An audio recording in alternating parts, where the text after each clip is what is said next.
اگر شوہر نے اپنی عورت کو میسج کے ذریعے طلاق دے دی لکھ کر، تو میسج کے ذریعے طلاق ہو جائے گی؟ عورت کی طرف بس نسبت ضروری ہے.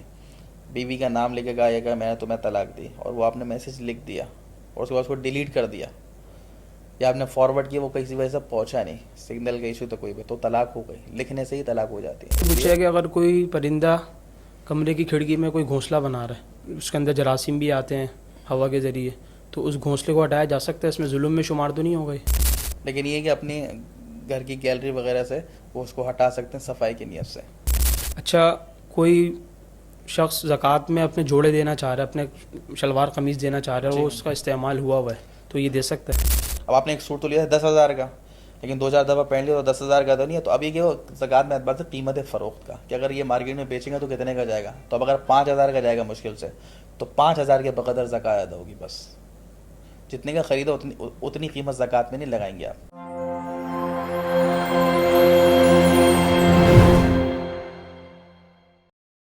السلام علیکم ناظرین کرام، میں ہوں ودین الہی، الرحمان اکیڈمی کی پروگرام آپ کے مسائل کے حل میں خوش آمدید. آج ہمارے ساتھ موجود ہے مہمان گرامی مفتی حارث محمود صاحب. السلام علیکم ورحمۃ اللہ وعلیکم وبرکاتہ. السلام ورحمۃ اللہ وبرکاتہ. اچھا، ایک سوال یہ پوچھا ہے کہ اگر عشاء کی نماز اول وقت میں پڑھ لیں اور وتر تہجد کی نماز کے بعد پڑھیں تو کیا ساری رات کا عبادت کا ثواب ملتا ہے؟ ایسی کوئی روایت ہے اس کی فضیلت کے نہیں، بارے ایسی کوئی روایت میری نظر سے نہیں گزری کہ ساری رات کا ثواب ملے گا. البتہ مسئلہ یوں ہے جیسے کہ اچھا رمضانوں میں تو یہ ہے کہ تراویح کے بعد جماعت سے ہی پڑھنا افضل ہے. لیکن عام دنوں میں کہ جس شخص کی عادت ہو کہ وہ آخری پہر میں تہجد کے لیے اٹھتا ہے، تو اس کے لیے افضل یہی ہے. اور آپ صلی اللہ علیہ وسلم کا بھی معمول یہی تھا، اور آپ نے ایک حدیث میں بھی فرمایا کہ اپنی آخری نماز وتر کی نماز بناؤ. اس کے لیے افضل یہی ہوگا کہ بھائی وہ جیسے عشاء کی 2 سنتوں کے بعد ابھی وتر نہ پڑھے، رات کو اٹھے گا تہجد کی نماز پڑھے پھر آخر میں وتر پڑھے. یہ افضل صورت ہے، اس میں ثواب زیادہ ہے. اتنا ہے. لیکن جو بولیں بیچ کے اس میں عبادت کا ثواب ملے گا، ایسی کوئی روایت جو ہے وہ نظر سے نہیں گزری. اچھا، ایک سوال یہ پوچھا ہے کہ اگر عورت کو جو ناپاکی کے ایام آتے ہیں وہ آ جائیں تو اور اس کو عمرے میں بھی جانا ہے، تو اب اس نے یہ کرا کہ میقات سے پہلے نیت نہیں کری، مکہ چلی گئی پھر مدینہ چلی گئی، تو اس طریقے سے ادا کرنے میں اس کو دم دینا ہوگا؟ دیکھیں، پہلی بات تو یہ سمجھے کہ اگر خواتین کے ماہواری کے ایام چل رہے ہیں اور وہ یہاں پاکستان سے مثال کے طور پر جا رہی ہیں اور عمرے کے ارادے سے ہی جا رہی ہیں، تو میقات سے پہلے احرام باندھنا ان کے لیے بھی ضروری ہے. وہ تلبیہ پڑھ کے پڑھیں گی. سلے ہوئے کپڑے تو ان کے لیے ویسے بھی الاؤ ہیں، لیکن احرام کی پابندیاں ان کے اوپر ضروری ہو جائیں گی. پھر وہ جب بھی پاک ہو جائیں، اب اگر 2-4 دن میں پاک ہو جائیں تو غسل کر کے وہ جو ہے مسجد حرام میں جا کے طواف اور سعی وغیرہ کر لیں. ٹھیک ہے، یہ ہے اصل طریقہ. لیکن اگر آپ جو ہے کسی نے میقات میں تلبیہ میقات نہیں سے پڑھا، گزر گئی اور تلبیہ نہیں پڑھا، اور کیونکہ جب احرام محرم کو کسو کہتے ہیں، حالت احرام صرف چادر پہننے کو نہیں کہتے ہیں، عمرے کی نیت سے تلبیہ پڑھ لینا. پھر وہ شخص یا وہ خاتون جو اس کے اوپر جو ہے وہ احرام کی پابندیاں شروع ہو جائیں گی. تو وہ میقات سے پہلے ضروری ہے. یا آخر درجے میقات پہ اگر وہ گزر گئی تو اس پہ دم آ جائے گا، اور دم ساقط ہونے کی یہ صورت ہے کہ دوبارہ میقات پر آ کے جو ہے وہ احرام باندھے، ورنہ اس کو دم دینا پڑے گا. اچھا، ایک سوال یہ پوچھا ہے ناخن کاٹنے کے متعلق کہ ہفتے کے دن ناخن کاٹنا منع ہے کیا شریعت میں؟ دیکھیں، ناخن کسی بھی دن کاٹ سکتے ہیں، کسی بھی وقت کاٹ سکتے ہیں، کوئی شرعاً منع نہیں ہے. افضل طریقہ یہ ہے کہ ہفتے میں ایک دن، جمعے کا دن بہتر ہے، ورنہ کسی بھی دن ہفتے میں ایک دفعہ جو ہے وہ کاٹ لینا بہتر ہے. اچھا، لیکن منع کسی بھی دن نہیں ہے. بعض لوگ یہ بھی کہتے ہیں رات کو نہ کاٹو، یہ اغلاط العوام میں سے نہیں، رات اور دن کا بھی کوئی مسئلہ نہیں ہے. اور بس وقت ایسا ہوتا ہے آپ کے جیسے منگل کے دن مثال دے رہا ہوں، بڑے ہو گئے آپ انتظار کریں جمعے کا، تو یہ بھی غلط ہے. اب تو بڑے ہو گئے تو بھائی کاٹ لیں. وہ تو جمعے کے دن جب جمعے سے جمعے آپ چل رہے ہیں تو اتنے بڑے نہیں ہوتے. جی. اچھا، ایک سوال یہ پوچھا ہے کہ اگر کوئی پرندہ کمرے کی کھڑکی میں کوئی گھونسلہ بنا رہا ہے تو اب انسان اس کے اندر جراثیم بھی آتے ہیں ہوا کے ذریعے، تو اس گھونسلے کو ہٹایا جا سکتا ہے؟ اس میں ظلم میں شمار تو نہیں ہو گئی؟ دیکھیں نہیں، کیونکہ یہ صفائی کی نیت سے نا، صفائی کی غرض سے پرندوں نے جو انڈے دے دیے ہیں یا گھونسلہ وغیرہ وہ آپ ہٹا دیں. البتہ علماء نے لکھا ہے کہ جو اگر انڈے اور بچے وغیرہ ہیں تو کوشش یہ کریں کسی محفوظ جگہ پہ آپ پہنچا دیں اس کو. لیکن یہ کہ اپنی گھر کی گیلری وغیرہ سے وہ اس کو ہٹا سکتے ہیں صفائی کی نیت سے. ٹھیک ہے.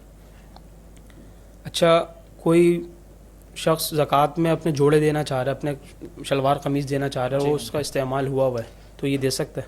بالکل دے سکتے ہیں. اور اس میں 2 باتیں ہیں. ایک بات تو یہ ہے، قرآن و سنت سے ہمیں یہ پتہ چلتا ہے کہ بھئی ایسی چیز دو کہ جو استعمال میں آ جائے اور بالکل اعلیٰ درجے کی چیز نہیں دے رہے تو بھائی درمیانی درجے کی چیز دو. بالکل ردی ہلکی قسم کی چیز دینا یہ بہتر نہیں ہے.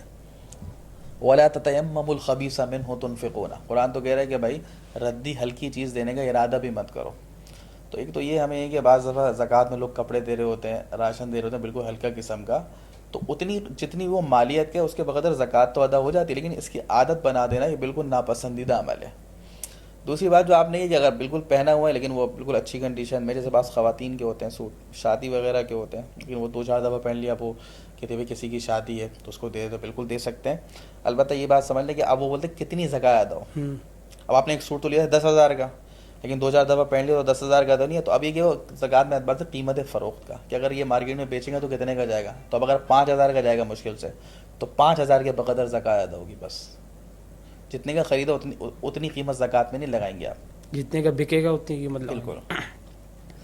اچھا ایک سوال یہ ہے کہ اگر شوہر نے اپنی عورت کو میسج کے ذریعے طلاق دے دی لکھ کر, تو میسج کے ذریعے طلاق ہو جائے گی؟ لیکن طلاق جس طرح الفاظ سے ادا ہو جاتی ہے تو اس طرح لکھ کر دینے سے بھی ادا ہو جاتی ہے. اب چاہے آپ کاغذ پہ لکھ کے دے دیں یا میسج پہ لکھ دیں, علماء تو یہ بھی مسئلہ لکھا ہے, عورت کی طرف بس نسبت ضروری ہے.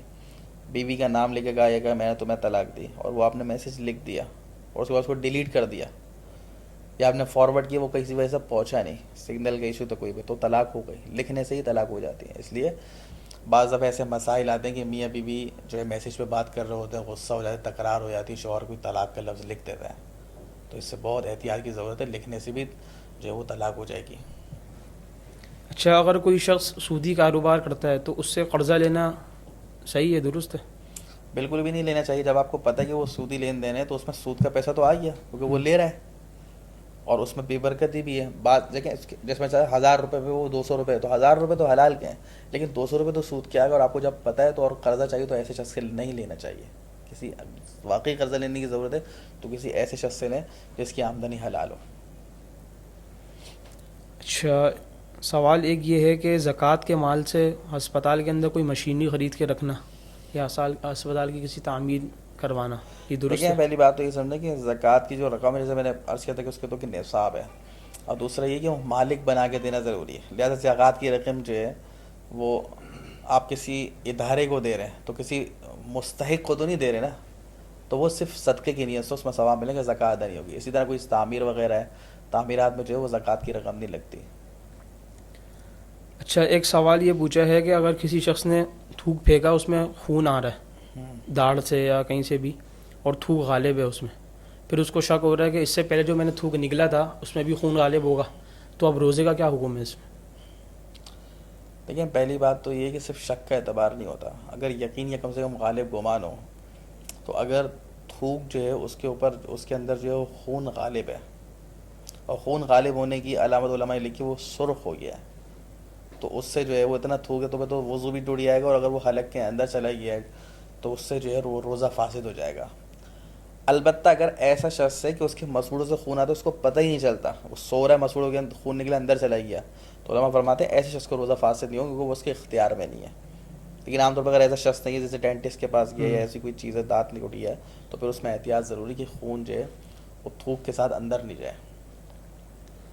اچھا نماز کے متعلق سوال ہے کہ اگر امام صاحب رکوع میں ہوں اور پیچھے سے کوئی شخص آئے اور تکبیر تحریمہ کہے لیکن ہاتھ نہ باندھے ڈائریکٹ رکوع میں چلا جائے, تو اس سے اس شخص کا قیام ادا ہو گیا؟ دیکھیں اگر اس نے اللہ اکبر جو تکبیر تحریمہ تو فرض ہے نا, وہ اگر اس نے کھڑے ہو کے کہی ہے اور کھڑے ہونے میں 1 سیکنڈ بھی گزر گیا, فقہاء نے آسانی کے لیے ایک سبحان اللہ کے بقدر, اور پھر فوراً رکوع میں چلا گیا, ہاتھ نہیں بھی باندھے اور رکوع کی تکبیر بھی نہیں کی, تو پھر بھی اس کو رکعت مل جائے گی. اچھا ٹھیک ہے. البتہ بہتر طریقہ یہ ہے کہ اللہ اکبر کہے اور ہاتھ باندھ کے فوراً چلے جائے. کچھ لوگ رکتے ہیں تو رکنا بھی ضروری نہیں ہے, ایک لمحہ بھی آپ بالکل اسٹریٹ کھڑے ہو گئے تو آپ کا قیام ادا ہو گیا, اور پھر آپ جو ہے دوسری تکبیر جو کہ سنت ہوگی رکوع کی, وہ تکبیر کہہ کے آپ رکوع میں جائیں. تو اصل طریقہ یہ ہے. لیکن اگر کسی نے ڈائریکٹ چلا گیا وہ بھی ادا ہو جائے گا؟ وہ بھی ادا ہو جائے گا, بشرطیکہ کہ بس تکبیر تحریمہ اس نے کھڑے ہو کے ادا کی ہو, تکبیر تحریمہ کھڑے بالکل ہو اسٹریٹ کھڑے ہو کے کھڑی ہو. اچھا آج کل یہ ہوتا ہے کہ عشاء کی نماز تراویح جو پڑھا رہے ہوتے ہیں, اذان کے بعد وہ اپنی عشاء کی جماعت گھر پہ ادا کرتے ہیں, تو یہ ایسا کرنا درست ہے؟ دیکھیں تراویح تو گھر یا اس کی چھت وغیرہ پہ بالکل کروا سکتے ہیں. الحمدللہ ہمارے یہاں تو مساجد کی تعداد کم پڑی جاتی ہے, کراچی میں خصوصاً حفاظ کی تعداد زیادہ ہے, لیکن فرض نماز کی چونکہ اس میں آپ صلی اللہ علیہ وسلم صحابہ کرام ساری زندگی آپ مسجد میں ہی پڑھتے تھے, سنت موقدہ لکھے ہوئے میں جو واجب کے قریب ہے، اور دوسری بات یہ ہے کہ ثواب تو ہوگا ہی کم، اور تیسری بات یہ خصوصاً وہ لوگ جن کی جیسے مسجد سے قریب ہی ہے ان کا گھر، تو اس میں اپنے مقتدیوں کو پابند کر دیں، کوئی ایسا بڑا مسئلہ نہیں ہے کہ آپ فرض نماز مسجد میں پڑھ کر آئیں اور پھر تراویح چھت پر جا بھی اور وہاں ادا کر لیں، لیکن اگر آپ گھر پہ چھت پہ کر کے نماز تو ہو جائے گی لیکن ثواب سے محرومی کی بات ہے۔